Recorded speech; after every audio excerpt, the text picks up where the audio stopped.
Good morning बच्चों। हम लोग जैसा कि आप लोग को पता था कि जो आज जो है पॉलिटी का एमसीक्यू होगा, ठीक है। और मैंने बता भी रखा था चैप्टर भी कि बच्चों संविधान के जो भाग हैं, अनुसूचियां हैं, ठीक ना, और जो अनुच्छेद हैं, विशेष रूप से अनुच्छेद, ठीक, उससे क्वेश्चन रहेगा। तो आज उसी चैप्टर को यहाँ मैं जा रहा हूँ कवर करने, ठीक है। ये दो पार्ट में कवर होगा। क्यों? क्योंकि अनुच्छेद से क्वेश्चंस बच्चों ज्यादा हैं, समझ लो ना। लगभग कंडीशन ये आएगी कि अनुच्छेद जब मैं कवर करूंगा तो बहुत से चैप्टरों के क्वेश्चन जो है ना वो कवर हो जाएंगे, ठीक है। बहुत से चैप्टर के क्वेश्चंस जो हैं वो कवर हो जाएंगे, ये फायदा मिलने वाला है, समझ रहे हो।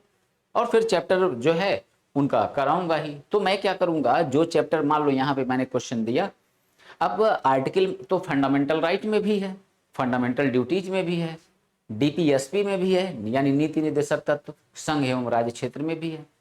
तो वहां के भी क्वेश्चन इसमें सम्मिलित हैं, समझ रहे हो। तो वहां के भी क्वेश्चन सम्मिलित है।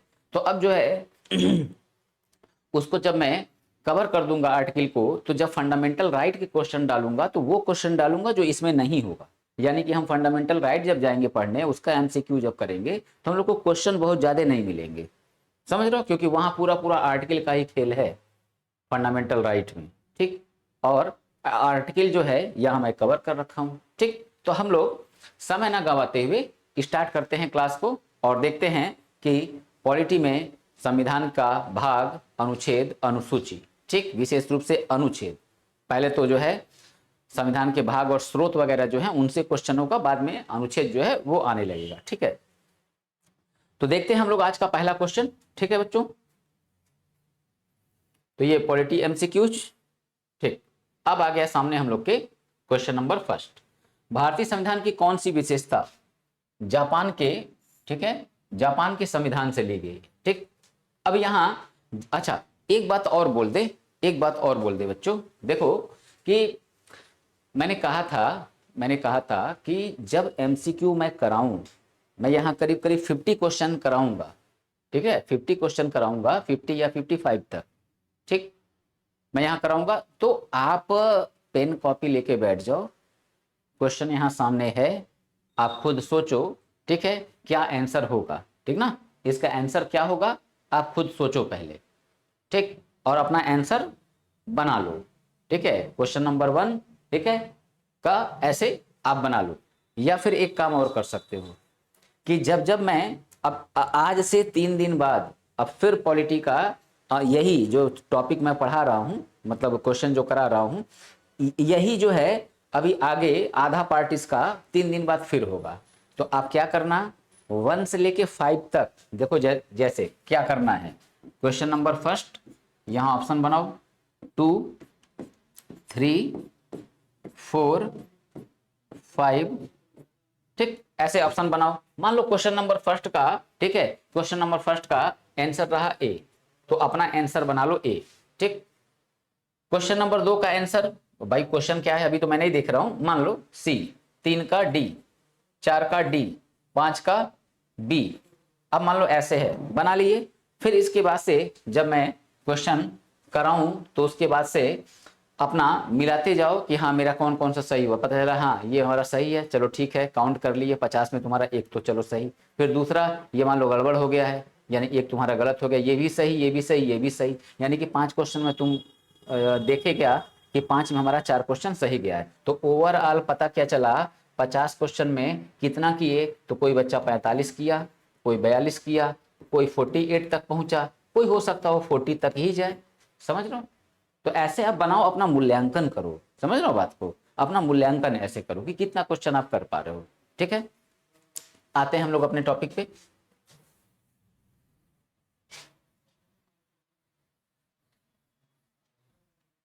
ठीक है, तो क्वेश्चन नंबर फर्स्ट, अब अपना आंसर निकालो क्या है, ठीक। तो यहां बच्चों क्या होगा, विधि द्वारा स्थापित प्रक्रिया, ठीक है। जापान से क्या लिया गया है, विधि द्वारा स्थापित प्रक्रिया। तो हमारा आंसर क्या हुआ, ठीक है, ए, ठीक। चलो आगे बढ़ते हैं।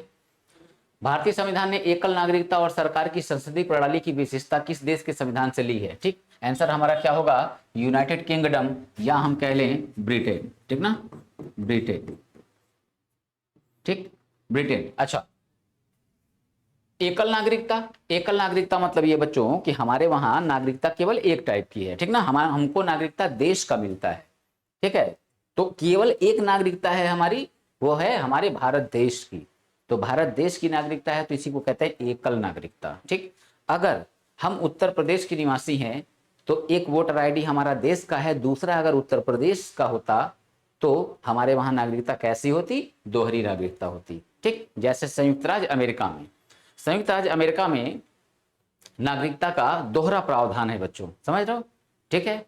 स्विट्जरलैंड जो है वहां पे नागरिकता की तिहरी प्रणाली है, ठीक है, तिहरी प्रणाली, यानी कि वहां पे तीन जो है नागरिकता मिलती है, कैसी, केंद्र की, राज्य की, और जो वहां पे जिला जो होता है उसको कहते हैं कैंटन, ठीक ना, कैंटन, ऐसे ये वहां बोलते हैं कैंटन, तो कैंटनों की नागरिकता, ठीक है, हमारे वहां ऐसा कुछ नहीं है, ठीक है, हमारे वहां केवल नागरिकता जो है वो केवल एक है, और वो क्या, देश का।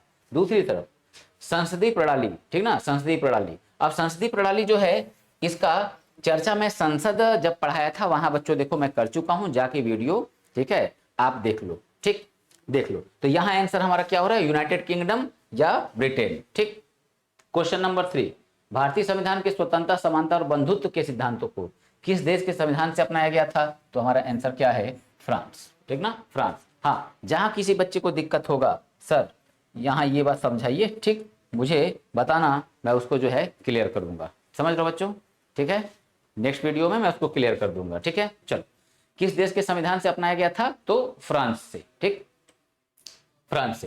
क्वेश्चन नंबर 4, भारतीय संविधान ने डॉट डॉट डॉट के संविधान से संविधान में संशोधन की प्रक्रिया गृहीत की है, यानी कि ग्रहण करना, ले लेना, ठीक है, तो भारतीय संविधान में संशोधन की प्रक्रिया हमने किस देश से अडॉप्ट किया है, तो हमने अडॉप्ट किया है बच्चों दक्षिण अफ्रीका से, तो ऑप्शन में दक्षिण अफ्रीका, हाँ यहाँ रहा ऑप्शन बी, ठीक ना। संविधान संशोधन की प्रक्रिया, तो मैंने बताया है संविधान में संशोधन की शक्ति केवल और केवल किसके पास है, संसद के पास, राज्य विधानमंडलों को संविधान में संशोधन करने की कोई शक्ति नहीं प्राप्त है, इस बात को क्लियर रखना, ठीक है। भारत के संविधान में राज्य की नीति निर्देशक सिद्धांतों को, ठीक ना, नीति निर्देशक, ये टाइपिंग मिस्टेक है थोड़ा, नीति निर्देशक तत्वों को या सिद्धांतों को, कोई दिक्कत नहीं, तत्वों को या सिद्धांतों को किस देश के संविधान से उधार लिया गया था, ठीक ना। उधार शब्द यहां नहीं यूज करना चाहिए, क्योंकि बुक में बच्चों, बुक में मैंने क्या बोला, प्रीवियस ईयर के टोटल क्वेश्चन जो आपको कराए जा रहे हैं, टोटल प्रीवियस ईयर के क्वेश्चन पेपर हैं, समझ रहे हो, सब पूछा हुआ है किसी न किसी एग्जाम में, तो बुक में ऐसे ही लिखा हुआ है, ठीक ना। मगर मैं क्या कह रहा हूँ कि जब हम पढ़ रहे हैं तो हमारे जो वर्ड्स हैं वो हमेशा करेक्ट होने चाहिए, उधार लिया गया है नहीं, ठीक है, ये तो भाई अर्नेस्ट बार्कर का कथन हो जाएगा, फिर मतलब उससे हम सहमत हो जाएंगे कि भारत का संविधान उधार का थैला है, समझ लो, तो हमको उसके कथन से सहमत नहीं होना है, ठीक ना। तो सिद्धांतों को किस देश के संविधान से लिया गया है, ठीक ना, या लिया गया था, ठीक, तो नीति निर्देशक सिद्धांत आयरलैंड, आयरलैंड की जगह हम क्या लिखे हैं, आयरिश, ठीक है, तो आयरिश संविधान से, तो कोई इसमें मिस्टेक नहीं है, बोला जाता है आयरिश संविधान, स्पेनिश संविधान, ऑस्ट्रेलियाई संविधान, ठीक, तो यहां आंसर हमारा क्या हो गया, सी, ठीक है। भारतीय संविधान में अपनाया गया प्रावधान और उस देश के संविधान जिनसे वह लिया गया है वह कौन सा युग्म सुमेलित नहीं है, यानी कि हमने भारत का संविधान, ठीक है, जब बनाना शुरू किया, हमने मतलब मैं नहीं, संविधान निर्माताओं ने बनाना जब शुरू किया संविधान, तो उन्होंने 60 देशों के संविधान का किया था अध्ययन, ये मैं पढ़ा चुका हूं, 60 देशों के संविधान का अध्ययन किया, और अध्ययन करने के बाद उन्होंने भारत के संविधान का निर्माण किया, तो क्या क्या चीजें अडॉप्ट किया वहां से, ठीक, तो अब यही यहाँ पे बताना है कि कौन सा इसमें पॉइंट गलत है, जिसको जिसको उस देश से नहीं लिया गया, तो हम देखिए कानून के शासन का विचार, यानी विधि का शासन, ठीक ना, रूल ऑफ लॉ, तो विधि का शासन कहाँ है, ब्रिटिश संविधान से, करेक्ट है ये। मौलिक अधिकारों का चार्टर संयुक्त राज्य अमेरिका का संविधान, यानी मौलिक अधिकार कहाँ से लिए गए, संयुक्त राज्य अमेरिका, ये भी करेक्ट है। राज्य के नीति निर्देशक सिद्धांत आयरलैंड, ये भी सही है। स्वतंत्रता, समानता और बंधुत्व का सिद्धांत कनाडा, ये गलत है, ठीक ना, यहां क्या होगा, फ्रांस, ठीक है, फ्रांस। चलो आगे बढ़ते हैं। भारतीय संविधान में निम्नलिखित में कौन सी विशेषता को सोवियत सोशलिस्ट रिपब्लिक से लिया गया है? यानी कि सोवियत संघ, जिसको वर्तमान समय में हम क्या बोलते हैं, हम बोलते हैं इसको रूस या रसिया। ठीक, हमको पता होना चाहिए बच्चों, वर्ष 1917 में रूस में हुआ था बोल्शेविक क्रांति, ठीक ना, बोल्शेविक क्रांति। ठीक है, तो बोल्शेविक क्रांति के बाद से गठित होता है रूस जो है संयुक्त राष्ट्र संघ के रूप में, और फिर यही सोवियत संघ के रूप में, और यही जो है सोवियत संघ है यूएसएसआर। ठीक ना, तो ये क्या होगा, ये मिखाइल गोर्बाचोव वहां के जो है वहां के राष्ट्रपति थे, उन्हीं की दो नीतियां थी, ग्लास्तनोस्त और पेरेस्ट्रोइका।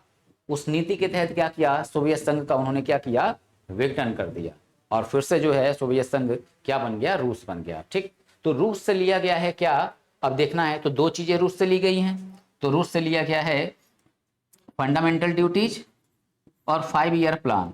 ठीक ना, 5 ईयर प्लान। तो 5 ईयर प्लान जो है, 5 ईयर प्लान यानी कि पंचवर्षीय योजना। तो हमको देखना है कि फंडामेंटल ड्यूटीज और 5 ईयर प्लान दोनों में से कौन है, या दोनों है क्या साथ में, मौलिक अधिकार प्रस्तावना समर्थित पंचवर्षीय योजना। ठीक है, तो पंचवर्षीय योजना ये हो गया आंसर। ठीक, चलो आगे चलते हैं।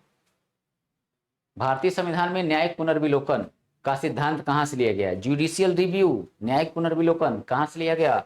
संयुक्त राज्य अमेरिका। क्या मतलब है इसका, बता चुका हूं, फिर बता दे रहा हूं। ठीक है, संसद, ठीक है, क्या करती है, विधि का निर्माण, विधि का निर्माण करती है। तो संसद विधि का निर्माण कर रही है, तो बच्चों समझना कि संसद ने अगर कोई विधि बना दिया, चाहे वो अच्छा हो या बुरा, तो इस संसद के द्वारा बनाए गए विधि को कौन लागू करवाएगा? तो लागू करवाता है एग्जीक्यूटिव यानी कार्यपालिका। कार्यपालिका, तो कार्यपालिका लागू करवाती है इसको। अच्छा ठीक है, कार्यपालिका लागू करवाएगा हर हाल में जब संसद इसको, ठीक है, पारित कर देगा। तो होगा क्या, अगर संसद ने कोई ऐसा कानून पारित किया है जो असंवैधानिक है, यानी संविधान के दृष्टिकोण से गलत है, ठीक ना, अनकॉन्स्टिट्यूशनल, तो अगर अनकॉन्स्टिट्यूशनल लॉ बनाया है संसद ने, ठीक, तो सुप्रीम कोर्ट, सर्वोच्च न्यायालय के पास एक पावर है, और वो पावर क्या है, न्यायिक पुनर्विलोकन, जिसको हम कहते हैं जुडिशियल रिव्यू। ठीक ना, जुडिशियल रिव्यू, न्यायिक पुनर्विलोकन। तो न्यायिक पुनर्विलोकन की शक्ति के द्वारा क्या करेगा सर्वोच्च न्यायालय हमारा, इस संसद के द्वारा बनाए गए गलत कानून को क्या करेगा, रद्द कर देगा, ठीक ना, समाप्त कर देगा। तो इसी को कहते हैं सर्वोच्च न्यायालय का, ठीक है, न्यायिक पुनर्विलोकन का सिद्धांत। तो ये सिद्धांत हमने कहां से अडॉप्ट किया है, यूएसए से, तो संयुक्त राज्य अमेरिका आंसर है। भारतीय संविधान के वित्तीय आपातकाल से संबंधित प्रावधान कहां से लिए गए हैं? तो इसमें फंसना नहीं है किसी को भी। अमेरिकी संविधान, कनाडाई संविधान, ठीक है, जर्मनी का संविधान, ठीक है, आयरलैंड का संविधान। ठीक है, अब बच्चों वित्तीय आपातकाल मैं पढ़ा चुका हूं, ठीक है, वित्तीय आपातकाल मैं पढ़ा चुका हूं। ठीक, तो अब देखो वित्तीय आपातकाल पढ़ाए हैं, तो उसमें अब बच्चों सतर्क रहो एक बात के लिए, ठीक ना, क्या सतर्क रहना है, सतर्क ये रहना है कि आपातकाल का सिद्धांत हमने कहां से अडॉप्ट किया है, भारत सरकार अधिनियम 1935। ठीक है, आपातकाल का सिद्धांत कहां से लिए हैं, भारत सरकार अधिनियम 1935। परंतु आपातकाल के दौरान फंडामेंटल राइट का सस्पेंशन ये कहां से लिया गया है, ये लिया गया है जर्मनी से। ठीक है, जर्मनी से। तो मौलिक अधिकार जो है सस्पेंड हो जाते हैं, ये हमने कहां से लिया है, आपातकाल में जर्मनी से। तो अब देखो ऑप्शन में हमको पहले क्या देखना है, भारत सरकार अधिनियम 1935, नहीं है तो फिर हम आंसर मान लेंगे जर्मनी। ठीक, तो यहां आंसर क्या हो गया, आंसर हो गया जर्मनी। ठीक है, आगे देखते हैं। तो क्वेश्चन नंबर 10 अब अपना मिलाते चलो, ठीक है, सोच लो अपना क्वेश्चन। ठीक, भारतीय संविधान में अवशिष्ट शक्तियों का विचार किस देश के संविधान से लिया गया है? तो अवशिष्ट विषय क्या है, कहां से लिए गए हैं, कनाडा, ठीक ना, कनाडा। और चलो खैर देखते हैं यहां कुछ बात थी, ठीक है, देखते हैं तुम लोग के दिमाग में आ रही है कि नहीं। इसके पहले ये जो क्वेश्चन मैंने बताया है, यहाँ एक बात है जो देखते हैं तुम लोग को दिमाग में आता है कि नहीं। ठीक, आंसर मैंने दे दिया है। चलो 11वां क्वेश्चन, संविधान का कौन सा अनुच्छेद न्यायपालिका को कार्यपालिका से अलग करता है, पृथक करता है? पढ़ा चुका हूं, डीपीएसपी नीति निर्देशक तत्व का अनुच्छेद 50, ठीक ना, आर्टिकल 50। ठीक है, इसमें कुछ समझने वाली बात नहीं है, पूरा चैप्टर पढ़े हो। भारत के संविधान का कौन सा अनुच्छेद राष्ट्रपति को विशिष्ट श्रेणियों के मामले में उच्चतम न्यायालय की राय लेने के लिए अधिकृत करता है? ठीक ना, तो राष्ट्रपति जो है सर्वोच्च न्यायालय से परामर्श मांग सकता है। ठीक है, परामर्श मांग सकता है। तो किस अनुच्छेद के तहत परामर्श मांगेगा? अनुच्छेद 143, 143। तो आर्टिकल 143 के तहत क्या करेगा? ये एडवाइस मांगेगा। तो क्या एडवाइस देने के लिए सुप्रीम कोर्ट जो है क्या वो बाध्य है, विवश है? नहीं, ठीक ना। सलाह देने के लिए याद रखना ये क्वेश्चन पूछा जाता है, क्या बाध्य है? नहीं। तो सलाह देने के लिए बाध्य नहीं है, सलाह देने के लिए बाध्य नहीं है। अच्छा, सलाह दे दिया तो क्या उसको मानने के लिए राष्ट्रपति बाध्य है? तो यहां आंसर है बच्चों, राष्ट्रपति भी बाध्य नहीं है। मान लो जो सलाह दिया तो क्या उस सलाह को मानने के लिए राष्ट्रपति बाध्य है? तो उसको लगेगा कि नहीं अच्छा सलाह दिया है, ठीक है, तो उसको नहीं माना जाएगा। ठीक है, तो बाध्य नहीं है, ये बात ध्यान में रखना होगा। ठीक, चलो, भारत के संविधान का कौन सा अनुच्छेद यह उल्लेख करता है कि संसद में कामकाज हिंदी या अंग्रेजी में किया जाएगा? ठीक है, अब इसको बच्चों देखो क्वेश्चन नंबर 13 को, ठीक है, क्वेश्चन नंबर 13 को, इसको मैंने आपको नहीं पढ़ाया है, ठीक है, संसद वाले चैप्टर में, परंतु अब ये आप संसद वाले चैप्टर में जाके कहीं नोट कर लेना। भारत के संविधान का कौन सा अनुच्छेद यह उल्लेख करता है कि संसद में कामकाज हिंदी या अंग्रेजी में, ठीक है, किया जाएगा? तो आंसर क्या है? अनुच्छेद 120, ठीक ना, 120। चलो आगे देखते हैं, निम्नलिखित में कौन सा अनुच्छेद 300A के तहत एक अधिकार है? याद करना होगा तुम लोगों को, क्या? ठीक, याद करना होगा फंडामेंटल राइट, मौलिक अधिकार।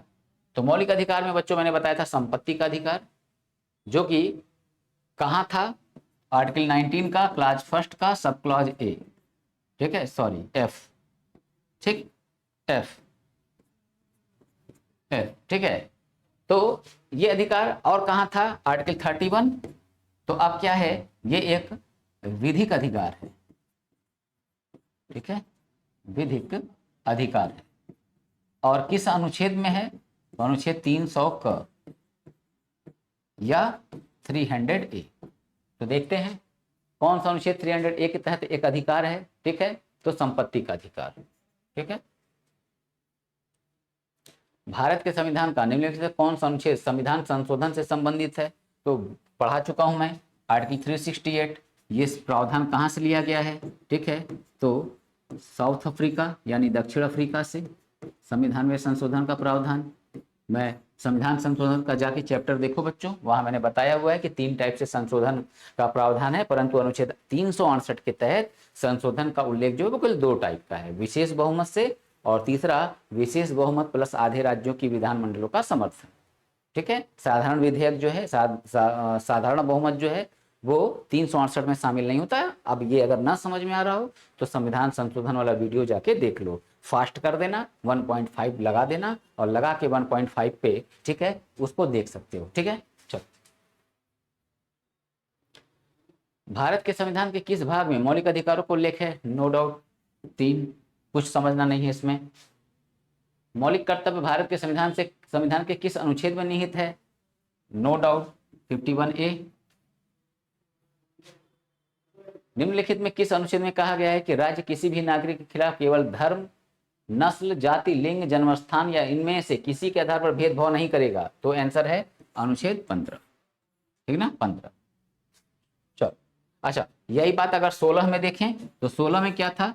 16 में सरकारी नौकरी की बात थी, ठीक ना। नौकरियों में जो है नौकरी प्राप्त करने से उपरोक्त आधारों पे कोई भेदभाव नहीं किया जाएगा। ठीक है, भारत के संविधान के किस अनुच्छेद के अंतर्गत राष्ट्रीय अनुसूचित जाति आयोग की स्थापना की गई है? ठीक है, ये बात बच्चों देखो मैंने पढ़ाया नहीं है, ठीक ना, मैंने बोला है अपने वीडियो में कि मैं आयोग से क्वेश्चन बनाऊंगा, ठीक, क्वेश्चन बनाना, क्वेश्चन तो बनेगा, मैं आयोग का एक वीडियो बनाऊंगा, ठीक है, आयोग का एक वीडियो बनाऊंगा, जल्दी बनाऊंगा और उसको मैं डाल दूंगा, ठीक है, और क्वेश्चन आयोग से फिर दे दूंगा, समझ रहे हो। तो आयोग से कैसे क्वेश्चन, तो अनुसूचित जाति आयोग, अनुसूचित जनजाति आयोग, ठीक है, वित्त आयोग, वित्त आयोग शायद पढ़ा दिया है मैंने, ठीक है, वित्त आयोग, ठीक है, नियंत्रक महालेखा परीक्षक ये भी पढ़ा दिया, नहीं वित्त आयोग शायद नहीं पढ़ाया मैंने, देख लूंगा मैं, ठीक है, वित्त आयोग, ठीक, संघ लोक सेवा आयोग यानी यूपीएससी, ठीक है, संघ लोक सेवा आयोग।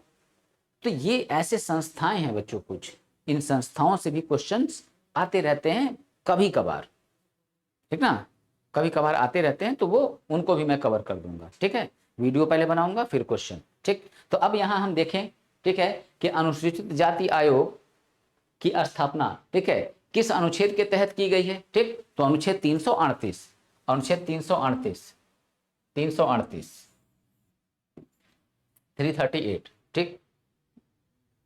भारतीय संविधान के किस भाग को भारत का मैग्ना कार्टा, मैग्ना कार्टा, तो यहाँ आंसर भाग 3, भाग 3 क्या है, फंडामेंटल राइट, मौलिक अधिकार, ठीक ना, मैग्ना कार्टा यानी भारत का महाअधिकार पत्र, महाअधिकार पत्र बोलते हैं, ठीक ना। चलो, कौन निम्नलिखित में कौन राज्य को समान न्याय और स्वतंत्र कानूनी सहायता प्रदान करने का निर्देश देता है, तो याद करना होगा बच्चों, ठीक है, क्या, नीति निर्देशक तत्व, ठीक है, किस भाग में है, तो भाग 4, तो देख लें भाग 4 है क्या इसमें, बिल्कुल है, भाग 4 ऑप्शन डी, ठीक। अब यहाँ कोई डिटेल नहीं दे रहा हूं, क्यों, देख लो जाके, वीडियो पढ़ा रखा है मैंने, ठीक है।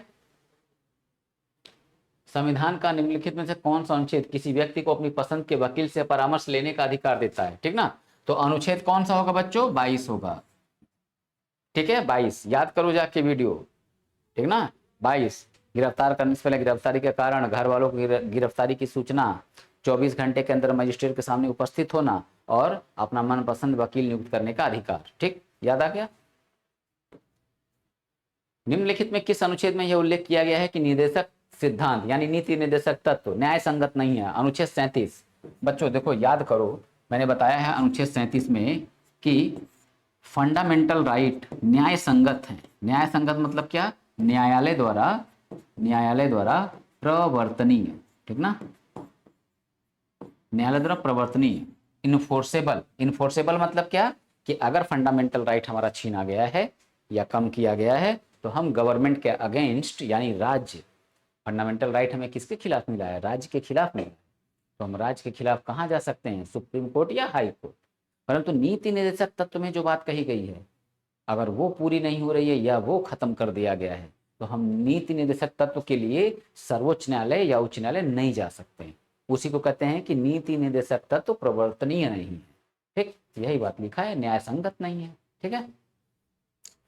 आगे देखें, भारत के संविधान का कौन सा अनुच्छेद राष्ट्रपति को संसद के दोनों सदनों की संयुक्त बैठक बुलाने की शक्ति देता है, अनुच्छेद 108, ठीक, क्या है ये मतलब, सुन लो, संसद, पता नहीं शायद बताया, हाँ हाँ बताया है मैंने, ऐसा तो हो ही नहीं सकता कि ना बताए हूँ, इंपॉर्टेंट आर्टिकल होगा, संसद में जाके देख लेना, लोकसभा, राज्यसभा, राष्ट्रपति, ठीक, लोकसभा से कोई बिल पास हुआ, गया राज्यसभा के पास, लोकसभा ने क्या किया, इतने बिंदुओं को कहा, इतने, ये कोई कुछ पॉइंट्स समझ लो तुम लोग कि इतने पॉइंट्स जो है हम लोग पास कर रहे हैं, तुम भी पास कर दो।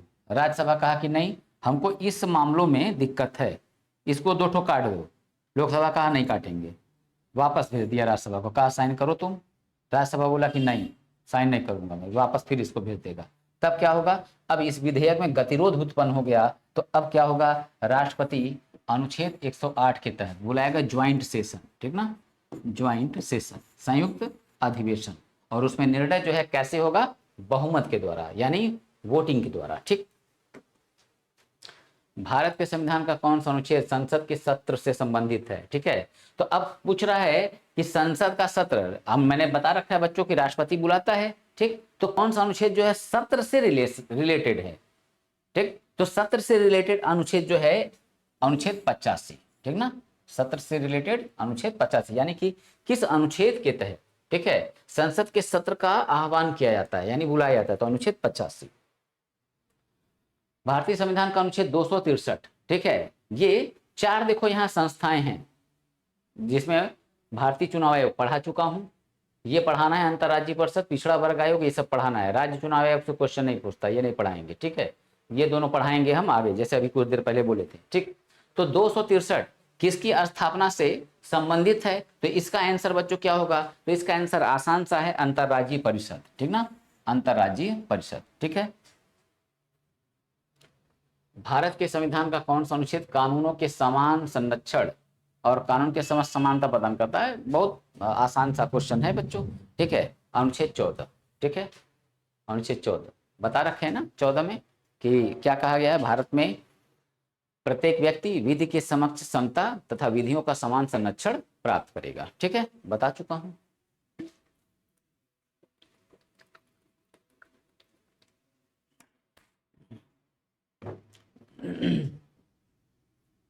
ठीक है।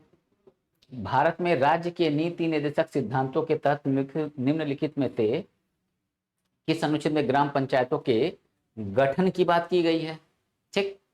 तो अब आंसर सिंपल सा, अनुच्छेद 40, अनुच्छेद 40 में ग्राम पंचायतों के गठन की बात की गई है, परंतु ग्राम पंचायत का उल्लेख हमको, या हम कह ले पंचायती राज व्यवस्था का उल्लेख हमको कहाँ मिलता है, तो आर्टिकल 243 और पार्ट कितना है, पार्ट 9 है, और अनुसूची कितनी है, अनुसूची 11, ठीक ना, 11। चलो ये बात मैं पढ़ा चुका हूं। भारतीय संविधान में अनुच्छेद 43 बी को किस रूप में जोड़ा गया था? अच्छा देखो किस रूप में जोड़ा गया था, ठीक है। अब इसमें देखो बच्चों बहुत परेशान होने की जरूरत नहीं है, आसान है। कैसे आसान है? अनुच्छेद 36 से 51 तक, 36 से 51 तक नीति निर्देशक तत्वों के बारे में बताया गया है। तो 43 किस में आ जाएगा? नीति निर्देशक तत्व में आ जाएगा। तो आंसर क्या हो गया? नीति निर्देशक तत्व, ठीक। भारतीय संविधान की किस अनुसूची में संघ सूची से संबंधित प्रावधान है, ठीक है। तो संघ सूची ये किस में है? तो मैंने बच्चों बताया है तुम लोगों को कि केंद्र सूची, राज्य सूची, समवर्ती सूची, ठीक। तो मैंने ऐसे बताया हुआ केंद्र सूची, राज्य सूची, समवर्ती सूची, यानी कि शक्तियों का बंटवारा मैंने बताया हुआ है, ठीक है। वीडियो है इसका, अनुसूची का, विदेशी स्रोत का, ठीक, अलग से वीडियो बना हुआ है, देख लेना उसमें। तो आंसर क्या है? 7वीं अनुसूची, ठीक ना, 7वीं अनुसूची। 3 प्रकार की सूचियां हैं, ठीक ना, केंद्र सूची, सेंट्रल लिस्ट, राज्य सूची, स्टेट लिस्ट, और कंसर्न लिस्ट, ठीक है, समवर्ती सूची। और इसके बाद एक विषय के रूप में बचता है अवशिष्ट,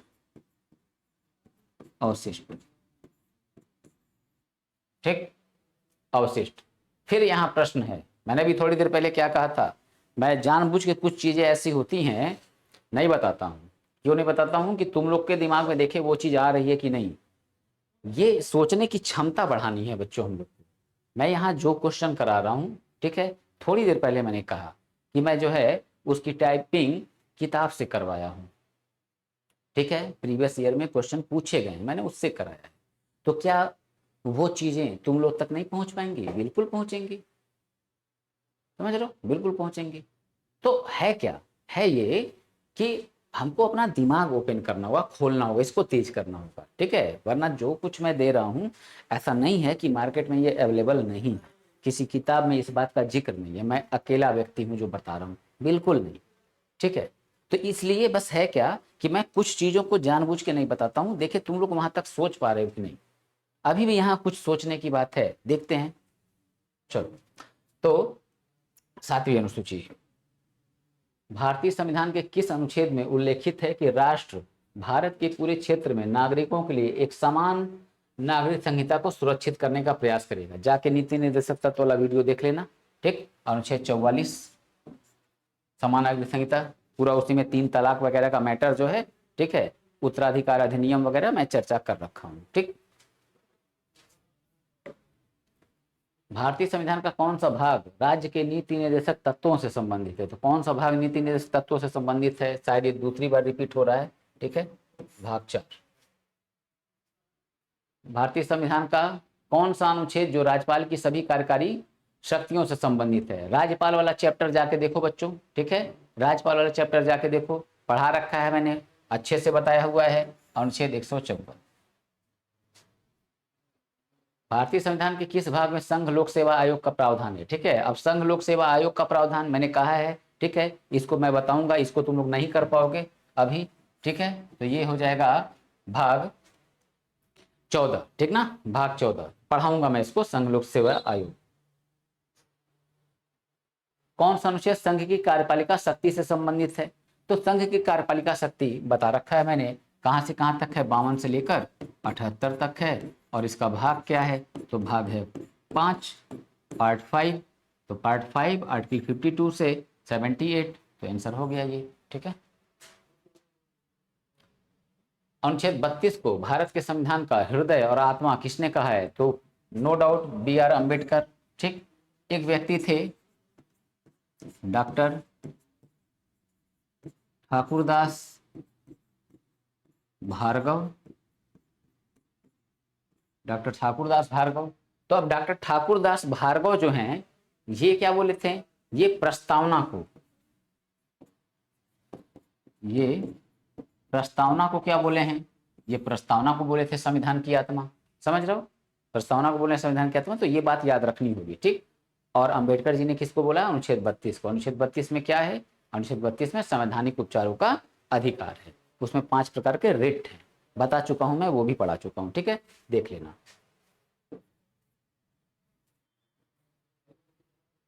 भारतीय संविधान के किस अनुच्छेद में कहा गया है कि सर्वोच्च न्यायालय का अभिलेख न्यायालय होना? ठीक है, तो सर्वोच्च न्यायालय जो है, सर्वोच्च न्यायालय अभिलेख न्यायालय है, ठीक ना, अभिलेख न्यायालय, इसका मतलब क्या है पहले ये समझ लिया जाए, ठीक ना, इसका मतलब क्या है। अब इसका मतलब देखो, अभिलेख न्यायालय का मतलब क्या होता है। जैसे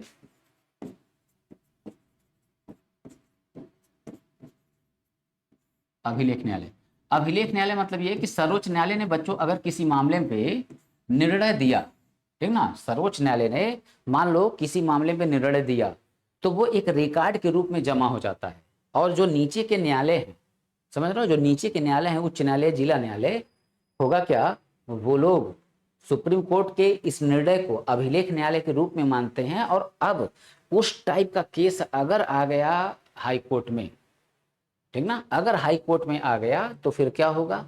तो हाई कोर्ट में अगर आ जाएगा तो हाई कोर्ट उससे अगेंस्ट जाके निर्णय नहीं सुना सकता है, ठीक है, तो इसी को बोलते हैं अभिलेख न्यायालय, ठीक है, अभिलेख न्यायालय, ये बात ध्यान रखना, ठीक है। तो सर्वोच्च न्यायालय में इस बात की मैंने चर्चा नहीं की थी, मैंने, देखो, चर्चा ना करने का मतलब ये थोड़े है कि मैं छोड़ के पढ़ाया हूं, ऐसा कुछ नहीं बच्चों। मैंने क्या बोला? देखो, चीजों को कवर करने के अपने एक तरीके होते हैं, समझ रहे हो। अच्छा, अब यहाँ पे अभिलेख न्यायालय से बस यही एक बात थी, मगर लंबा चौड़ा अभिलेख न्यायालय को मैं वहां समझाते चलता, पूरा कोई मतलब नहीं था उस बात का, ठीक है। सर्वोच्च न्यायालय का परामर्शदायी अधिकार वगैरह वगैरह, अपीली अधिकार है, सारी चीजें हम लोग को नहीं पढ़ना था वो चीज, ठीक है। तो और खुद भी तुम लोग चिल्ला रहे थे, सर कब खत्म होगा, कब खत्म होगा, ठीक है। चलो, तो अनुच्छेद 129, अब देखें आगे, कौन सा अनुच्छेद संविधान का संशोधन प्रक्रिया संबंधित है? शायद लग रहा मुझे ये भी दोबारा रिपीट हो रहा है। अनुच्छेद 368 दक्षिण अफ्रीका से लिया गया है। भारतीय संविधान का कौन सा अनुच्छेद राष्ट्रपति के महाभियोग से संबंधित है? तो अनुच्छेद 61 है, ठीक है, अनुच्छेद 61, पूरा डिटेल इसका मैं दे चुका हूँ, राष्ट्रपति का, ठीक है, किस परिस्थिति में महाभियोग लगता है वगैरह वगैरह, आधार क्या है, सब कुछ बताया है मैंने। भारतीय संविधान का कौन सा अनुच्छेद धन विधेयक की परिभाषा से संबंधित है?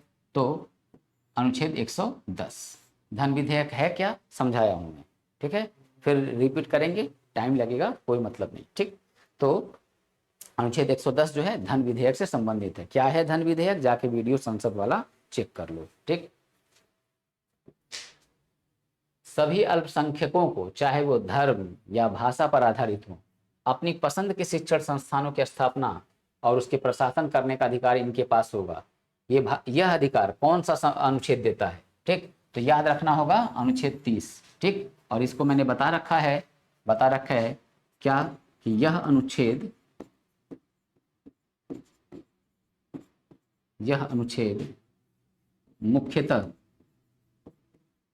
मुख्यतः अल्पसंख्यक वर्ग के लिए है।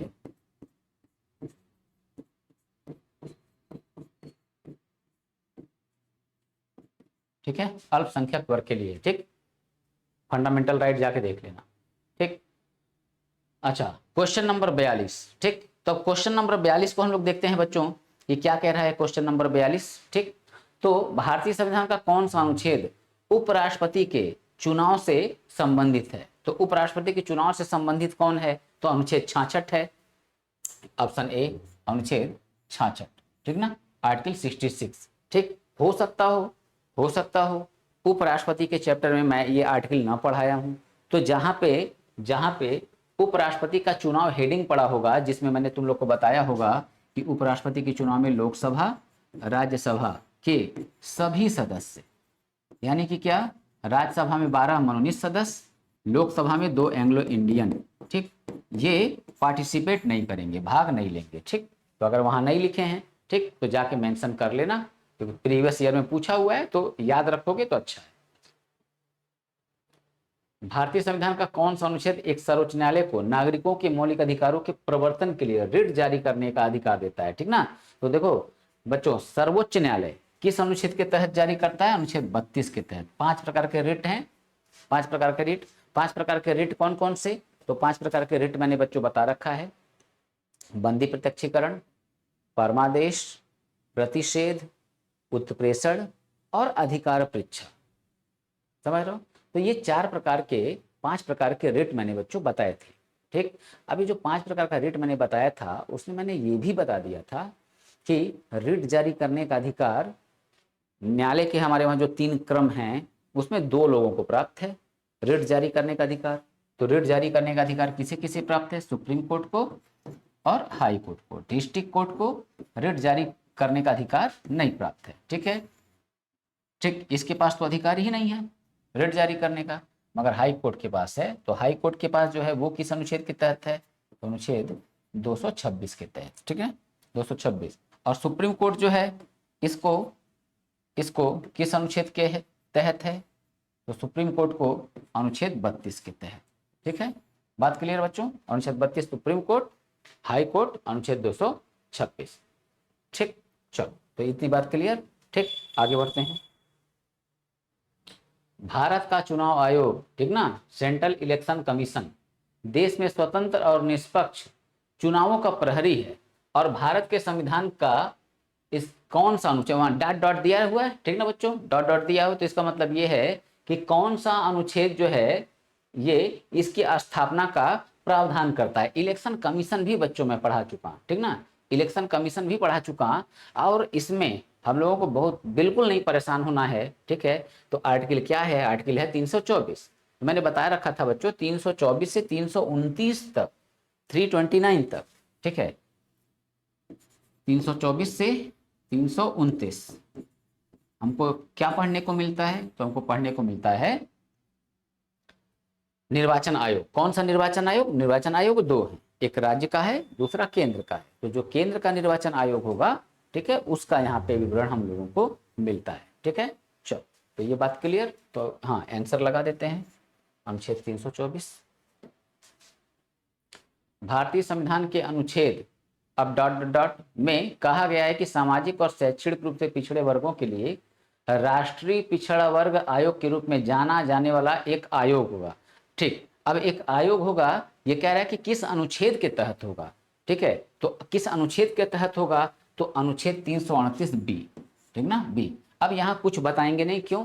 क्योंकि ये चैप्टर के रूप में मैं बच्चों पढ़ाने वाला हूं, इसलिए इसको छोड़ते हैं। ठीक है, भारत के संविधान के निम्नलिखित में से कौन सा अनुच्छेद समानता के अधिकार से संबंधित है? सोच लो क्या होगा। ठीक है, मैंने बता रखा है भारत का जो संविधान है उसका भाग 3 अनुच्छेद 12 से 35 मौलिक अधिकारों के बारे में बताता है। ठीक है, तो मैंने बताया था कि भारत का मूल संविधान अपने नागरिकों को कितने मौलिक अधिकार देता है? तो मौलिक अधिकार कितना देता है? 7। ठीक, वर्तमान समय में कितना दे रहा है? 6 दे रहा है। कौन सा मौलिक अधिकार बाहर हुआ? संपत्ति का अधिकार बाहर हुआ। किस अनुच्छेद में था? 19(1)(च) में, या 19 का क्लास फर्स्ट का सब क्लास एफ, और आर्टिकल 31, 2 जगह थे। अब ये कौन सा अधिकार है? अब ये अधिकार है विधिक अधिकार, ठीक ना। कहाँ पे है ये? अनुच्छेद 300 क में, 300A में, ठीक। तो यहां देखना है कि समानता का अधिकार पूछ रहा है, तो मैंने बता रखा था बच्चों, जो 6 मौलिक अधिकार हैं कौन? पहला समानता का अधिकार, स्वतंत्रता का अधिकार, ठीक है। इसको रिपीट करा दूं तुम लोगों को, जरूरी है ये। चलो यहां लिखते हैं, समानता का अधिकार, स्वतंत्रता का अधिकार, शोषण के विरुद्ध, शोषण के विरुद्ध अधिकार, ठीक है। फिर धार्मिक स्वतंत्रता,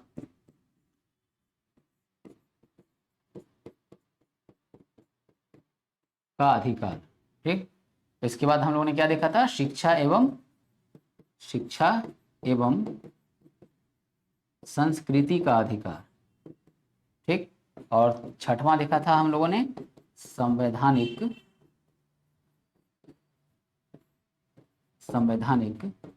उपचारों का अधिकार, ठीक।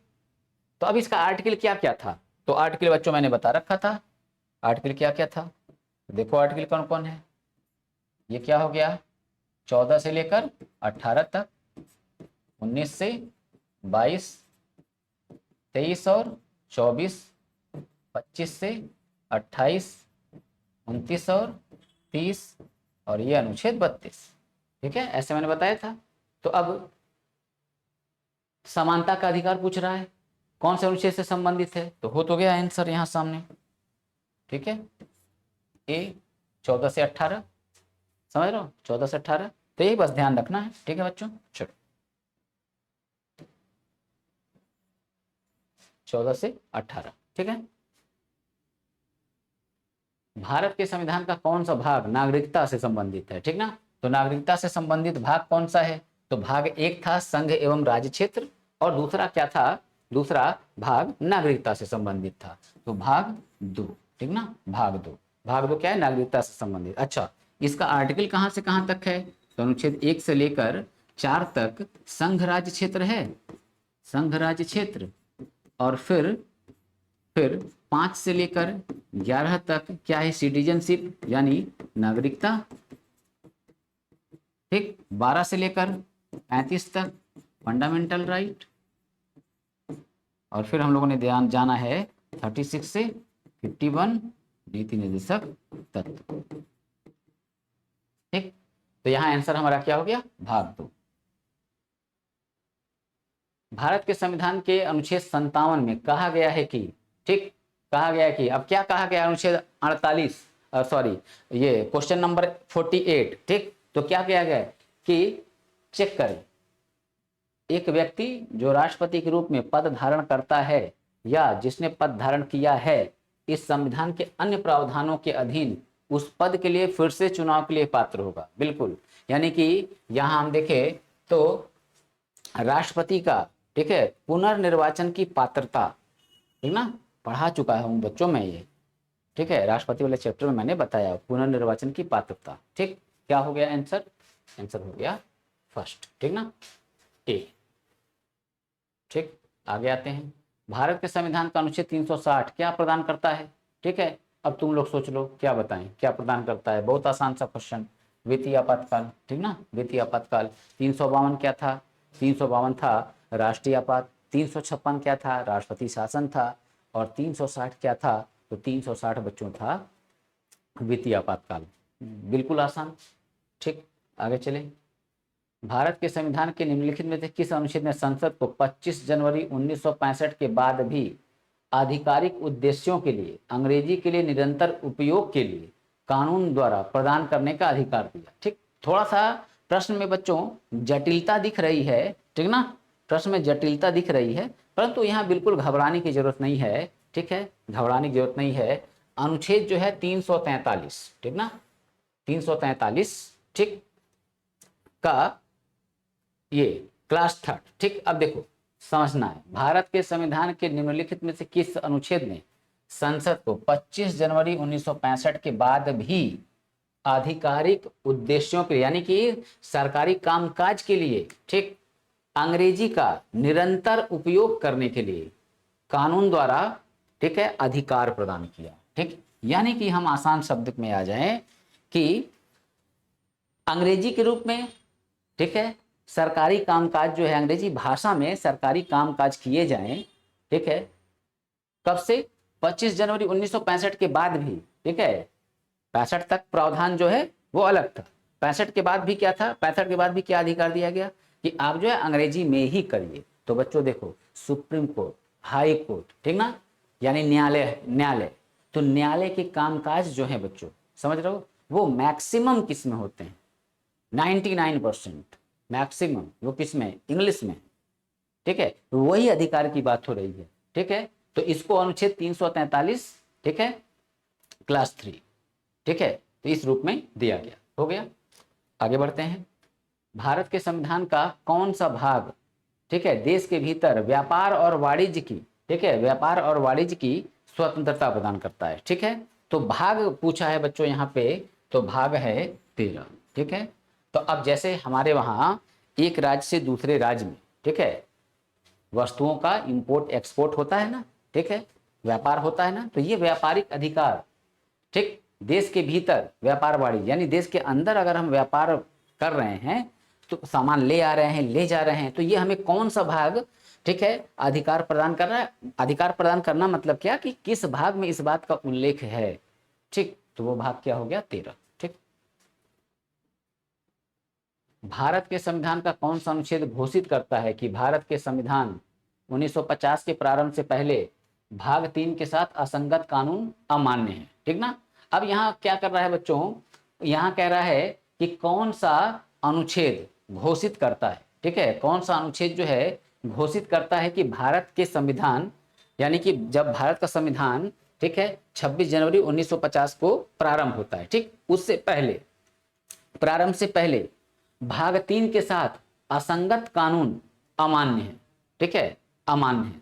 तो देखो, कोई कानून 1950 के पहले था, चाहे ब्रिटिश शासन का कानून, ठीक है, ब्रिटिश शासन का कानून, ठीक, तो अब अगर वो कानून, जैसे हम लोगों ने क्या, भारत सरकार अधिनियम 1935 से, ठीक है, लगभग 250 आर्टिकल हम लोगों ने अडॉप्ट कर लिया है हूबहू, तो अगर कोई संविधान लागू होने के पहले अगर कोई, ठीक है, विधि हमारे फंडामेंटल राइट पे प्रभाव डाल रही है, ठीक है, तो वो कानून क्या होगा? वो कानून जो है अवैध माना जाएगा।